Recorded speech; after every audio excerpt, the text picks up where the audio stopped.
Hello ನಮಸ್ತೆ, welcome to Bharadwaj academy YouTube channel.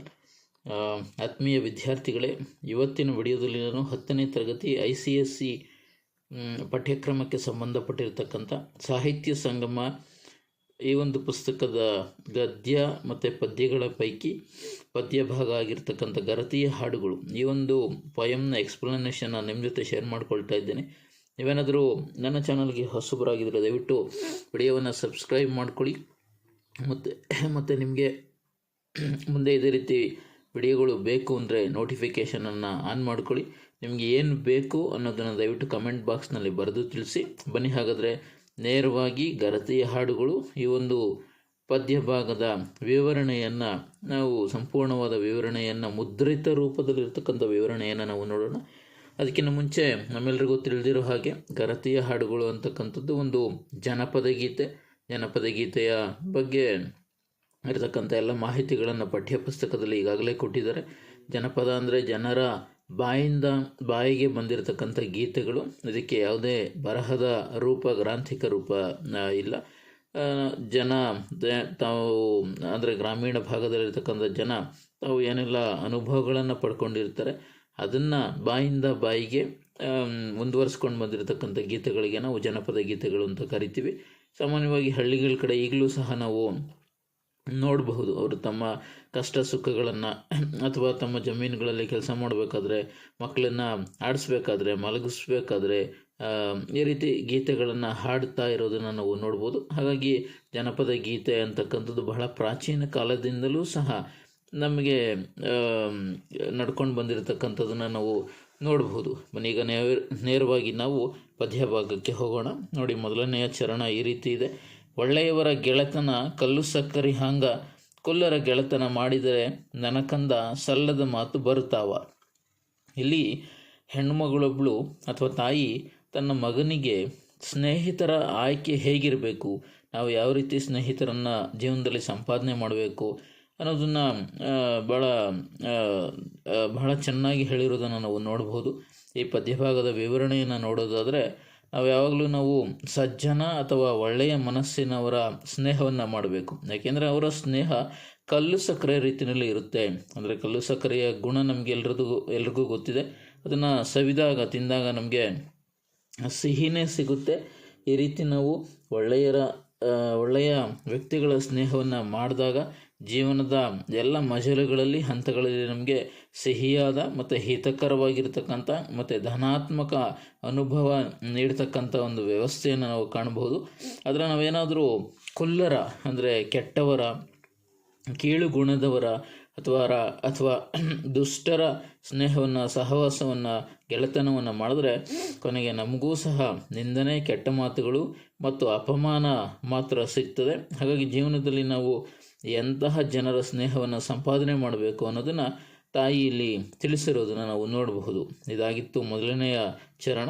ಇನ್ನು ಎರಡನೆಯ ಚರಣ ನೋಡೋದಾದರೆ, ಹುಟ್ಟುವಾಗ ತರಲಿಲ್ಲ, ಹೋಗುವಾಗ ಒಯ್ಯಲಾರೆ, ಸುಟ್ಟು ಸುಟ್ಟು ಸುಣ್ಣದರಳಾಯಿತು ದೇಹವು, ಕಷ್ಟವನ್ನು ಬಿಡಿಸೋ ಸೃಷ್ಟಿಗೊಡೆಯ.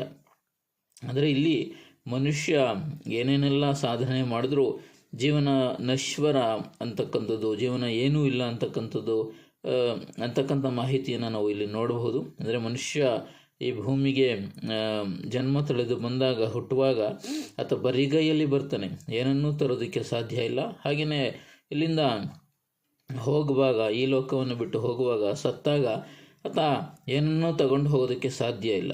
ಕೊನೆಗೆ ಈ ದೇಹ ಅಂತಕ್ಕಂಥದ್ದು ಏನು ಮಾಡುತ್ತೆ, ಸುಟ್ಟು ಬೂದಿಯಾಗುತ್ತೆ. ಅಂದರೆ ಹೇಗೆ ಸುಣ್ಣವನ್ನು ನಾವು ತಯಾರು ಮಾಡಬೇಕಾದ್ರೆ ಅದು ಬೆಂದು ಕೊನೆಗೆ ನಮಗೆ ಬಿಳಿ ಸುಣ್ಣ ಸಿಗ್ತದೋ, ಹಾಗೆ ನಾವು ಕಷ್ಟ ಸುಖಗಳಲ್ಲಿ ಸಿಕ್ಕಾಕೊಂಡು ಏನು ಮಾಡ್ತೀವಿ, ಕೊನೆಗೆ ನಾವು ಬೂದಿ ಆಗ್ತೀವಿ.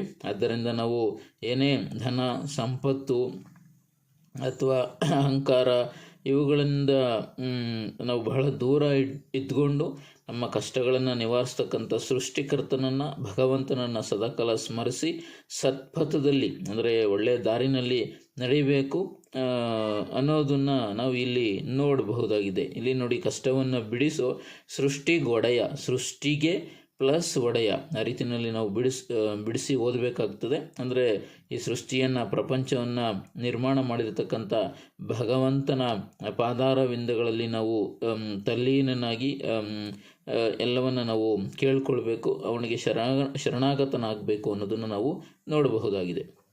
ಇನ್ನು ಮುಂದಿನ ಸ್ಟ್ಯಾನ್ಸ, ತವರೂರು ದಾರಿಲು ತೆಗೆಸಣ್ಣ ಬಾವಿಯ ಅಕ್ಕ ತಂಗೀರು ತಿರುಗಾಡೋ ಹಾದಿಲಿ ತೆಗೆಸಣ್ಣ ಕಲ್ಯಾಣದ ಕೊಳಗಳ. ಅಂದರೆ ಹೆಣ್ಣು ಮಗಳೊಬ್ಬಳು ತನ್ನ ತವರು ಮನೆಯ ಮೇಲೆ ಇಟ್ಟಿರ್ತಕ್ಕಂಥ ನಿಷ್ಕಲ್ಮಶ ಪ್ರೀತಿ ಮತ್ತು ಹೇಗೆ ಆಕೆ ತನ್ನ ತವರನ್ನು ಕೃತಜ್ಞತಾ ಭಾವನೆಯಿಂದ ನೋಡ್ತಾಳೆ ಅನ್ನೋದನ್ನೇ ವ್ಯಕ್ತಪಡಿಸ್ತಕ್ಕಂಥ ಸಾಲುಗಳದಾಗಿದೆ. ಹೆಣ್ಣುಮಗಳು ತನ್ನ ತಂದೆ ಅಥವಾ ಸಹೋದರನಿಗೆ ಇಲ್ಲಿ ಒಂದು ವಿನಂತಿ ಮಾಡೋದನ್ನು ನಾವು ನೋಡಬಹುದು. ಏನಂತ ಅಂದರೆ, ತಾನು ತವರು ಮನೆಗೆ ಹೋಗ್ತಕ್ಕಂಥ ಸಂದರ್ಭದಲ್ಲಿ ಅದು ಒಂದು ದಾರಿನಲ್ಲಿ ಸಾಕಷ್ಟು ದಣಿವಾಗಿರುತ್ತೆ, ಅಂದರೆ ಆಯಾಸ ಆಗಿರುತ್ತೆ, ಮತ್ತು ಅಲ್ಲಿ ಬರ್ತಕ್ಕಂಥ ದಾರಿ ಹೋಕರಿಗೂ ಆಸರೆಯಾಗೋ ರೀತಿಯಲ್ಲಿ ಒಂದು ಸುಂದರವಾಗಿರ್ತಕ್ಕಂಥ ಬಾವಿಗಳನ್ನು ತೋಡಿಸು ಅಂತ ತನ್ನ ಊರಿನ ಹಿರಿಯರಾಗಿರ್ತಕ್ಕಂಥ ಅಣ್ಣ ಅಥವಾ ತನ್ನ ತಂದೆಯನ್ನು ಕೇಳ್ಕೊಳ್ತಕ್ಕಂಥ ಸುಸಂದರ್ಭವನ್ನು ನಾವಿಲ್ಲಿ ನೋಡಬಹುದು. ನೋಡಿ ಎಷ್ಟು ಚೆನ್ನಾಗಿದೆ. ಹಾದಿಲಿ ತೆಗೆಸಣ್ಣ ಕಲ್ಯಾಣದ ಕೊಳಗಳ, ಅಂದರೆ ತವರು ಮನೆ ಸದಾಕಾಲ ಹಸಿರಾಗಿರಬೇಕು, ಸುಖ ಸಂಪತ್ತು ಮತ್ತು ಸಮೃದ್ಧಿಯಿಂದ ಕೂಡಿರಬೇಕು, ಅಲ್ಲಿ ಯಾವುದೇ ಕೊರತೆ ಇರಬಾರ್ದು ಅಂತಕ್ಕಂಥ ಆಶಯವನ್ನು ಸಹ ನಾವಿಲ್ಲಿ ನೋಡಬಹುದಾಗಿದೆ. ಇನ್ನು ಮುಂದಿನ ಸ್ಟ್ಯಾನ್ಸ, ಮಕ್ಕಳಿಗೆ ತಾಯಾಸೆ, ಹಕ್ಕಿಗೆ ಗೂಡಾಸೆ, ಬಿತ್ತಿದ ಬೆಳೆಗೆ ಮಳೆಯಾಸೆ, ಕಂದಮ್ಮ ಹತ್ತಿರ ಇರಲು ನನಗಾಸೆ.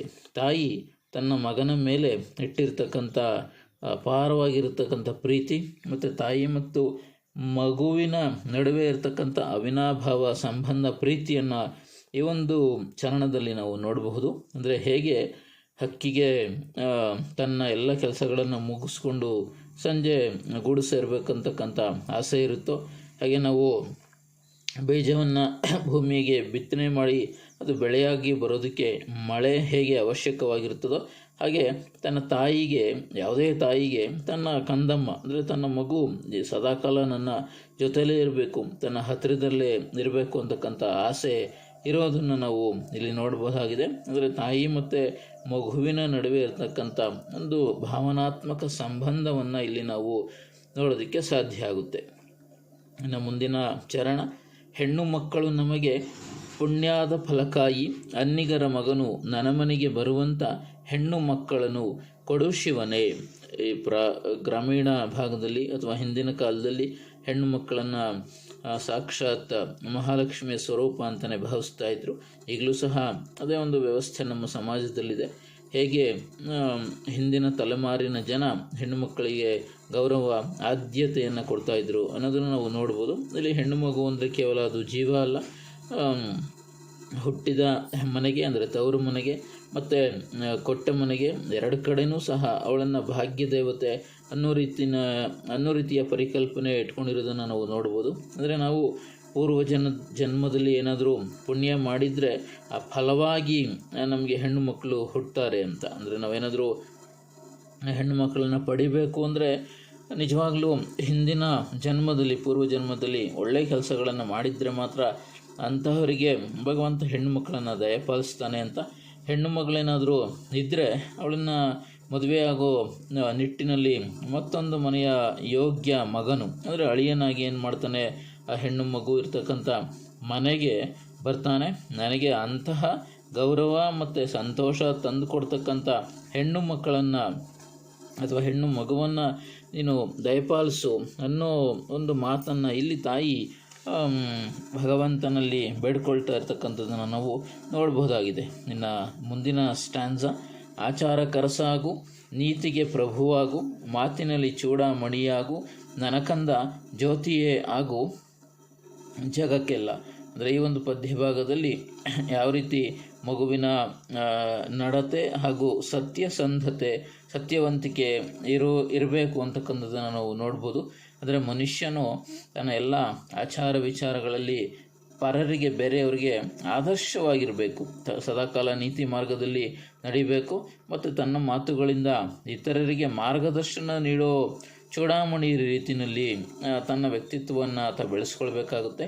ಅಂತಹ ವ್ಯಕ್ತಿ ಮಾತ್ರ ಸಮಾಜದಲ್ಲಿ ಒಂದು ಸಾಧನೆ ಮಾಡಲಿಕ್ಕೆ ಮತ್ತು ಕೇವಲ ತನ್ನ ಜೀವನಕ್ಕೆ ಮಾತ್ರ ಅಲ್ಲದೆ ಇಡೀ ಸಮಾಜಕ್ಕೆ ಬೆಳಕಾಗ್ತಕ್ಕಂಥ ಜ್ಯೋತಿಯಾಗಿ ಆದರ್ಶ ಪುರುಷನಾಗಿ ಇರ್ತಾನೆ ಅಂತಕ್ಕಂಥ ಸಂದೇಶವನ್ನು ಇಲ್ಲಿ ಕಾಣಬಹುದು. ಈ ಸಮಾಜದಲ್ಲಿ ಸಾಕಷ್ಟು ಆದರ್ಶ ಪುರುಷರನ್ನು ನಾವು ನೋಡ್ತೀವಿ. ಸ್ವಾಮಿ ವಿವೇಕಾನಂದ ಇರ್ಬೋದು, ಅಂಬೇಡ್ಕರ್ ಇರ್ಬೋದು, ಮಹಾತ್ಮ ಗಾಂಧೀಜಿಯವರು ಇರ್ಬೋದು, ಬುದ್ಧ, ಬಸವಣ್ಣ, ಇವರೆಲ್ಲ ಸಮಾಜಕ್ಕೆ ತಮ್ಮ ಮಾತಿನಿಂದ ತಾವು ಸಂಪಾದನೆ ಮಾಡಿರತಕ್ಕಂಥ ತೂಕದ ವ್ಯಕ್ತಿತ್ವದಿಂದ ಹೇಗೆ ಜಗವನ್ನು ಮೆಚ್ಚಿಸಿದ್ದಾರೆ. ಇಡೀ ಜಗತ್ತು ಅವ್ರನ್ನ ಇವತ್ತು ಏನು ಪೂಜ್ಯನೀಯ ಸ್ಥಾನದಲ್ಲಿ ಇಟ್ಟಿದೆ ಅನ್ನೋದನ್ನು ನೋಡ್ಬೋದಾಗಿದೆ.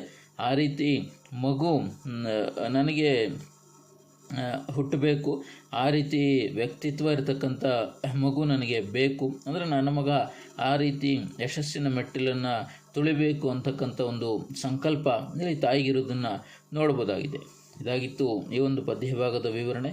ನಿಮಗೇನಾದರೂ ಈ ವಿಡಿಯೋ ಇಷ್ಟ ಆಗಿದ್ದರೆ ದಯವಿಟ್ಟು ಲೈಕ್ ಮಾಡಿ, ಶೇರ್ ಮಾಡಿ. ಮುಂದಿನ ವಿಡಿಯೋದಲ್ಲಿ ಮತ್ತೆ ಭೇಟಿಯಾಗೋಣ. ಅಲ್ಲಿವರೆಗೂ ಥ್ಯಾಂಕ್ ಯು ವೆರಿ ಮಚ್.